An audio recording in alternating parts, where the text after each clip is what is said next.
Hey everyone, welcome to The Explainer. Today we're unpacking a really crucial yet often completely overlooked topic. We're talking about the massive ripple effects that conflict and occupation have on the very bedrock of any society, its education system. We're going to see how disruptions to learning don't just mess up a single school day or one test score. Oh no, they actually cascade. They ripple through primary schools, up into universities, and dig deep into the cultural identity of a whole generation. It's essentially a look at how a society tries to build and hold on to its future when things are, quite frankly, as difficult as imaginable. So, just imagine a child for a second. A kid who dreams of becoming a doctor. It's a completely universal dream, right? But what if just getting to school to learn basic science means crossing security checkpoints? Or trying to focus in a classroom that's literally been damaged by conflict?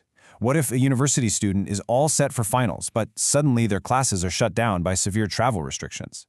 You see, when learning is blocked by these kinds of physical and systemic barriers, it's not just today's lesson that gets lost. We are literally putting an entire generation's future on hold.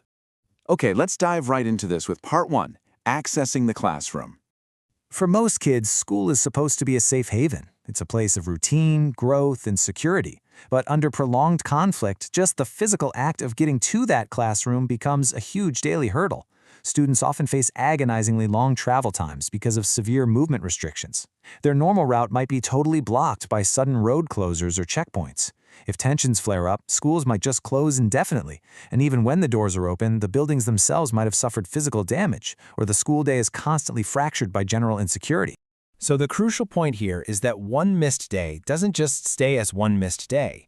Every single absence compounds. You miss Monday because a road is closed, Tuesday because the building is damaged. Well, those days add up incredibly fast. And we really have to remember, education isn't just about today's math worksheet. It is directly linked to tomorrow's opportunities. When those days disappear, the opportunities simply vanish with them. Let's move on and see how this builds in Part 2, Universities Under Pressure. Zooming out a bit, universities are essentially the engines of a society. They are developing tomorrow's doctors, engineers, and researchers. But under occupation, these vital institutions face some seriously crippling obstacles. Students deal with massive delays just trying to reach campus. Standard academic exchanges across borders are frequently restricted. Imagine trying to study chemistry or engineering, but you have zero access to laboratories or essential research materials. Entire semesters can just be interrupted or canceled outright. These challenges act like a massive brake, slowing down not just a single student's career, but the foundational development of the whole society. Now let's shift gears to Part 3, Education and Identity. And this brilliantly illustrates a much deeper, less visible impact. Normally, standard education is about teaching universal truths, right? Math, the hard rules of science, basic reading and writing. But education under occupation carries a much heavier burden. It often becomes the main vehicle for preserving a community's history, their unique language, and their cultural identity. So it turns into this incredibly delicate balancing act between preparing a student for a modern workforce and keeping the collective soul of their community alive across generations.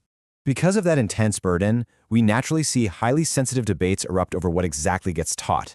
There is incredible scrutiny placed on school curricula, the specific content printed in textbooks, the official language of instruction, and whose historical narratives are elevated. Education directly influences how future generations will ultimately understand themselves and their own history, making these subjects absolute lightning rods during an occupation. Which brings us to Part 4, the human cost.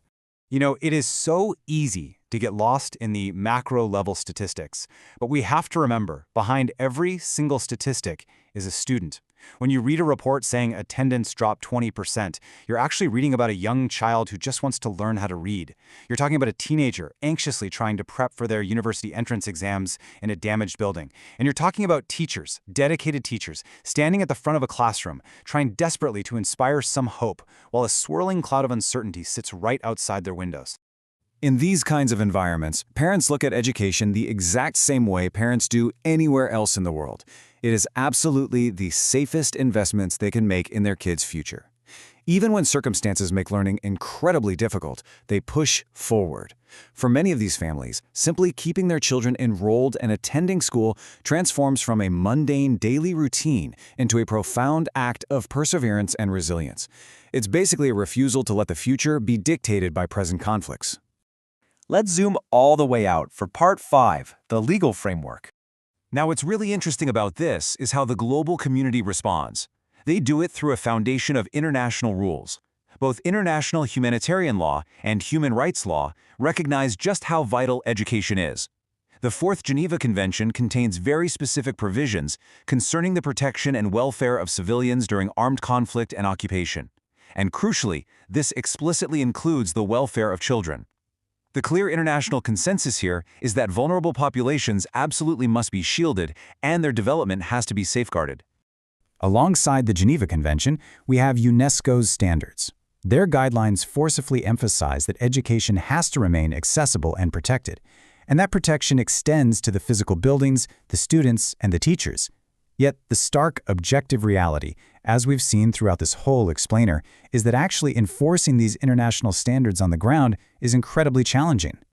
To bring this all together, we really need to understand that occupation affects way more than just physical borders or lines on a map. It affects classrooms, it affects libraries and university lecture halls, and ultimately it costs societies their future scientists, artists, entrepreneurs, and leaders.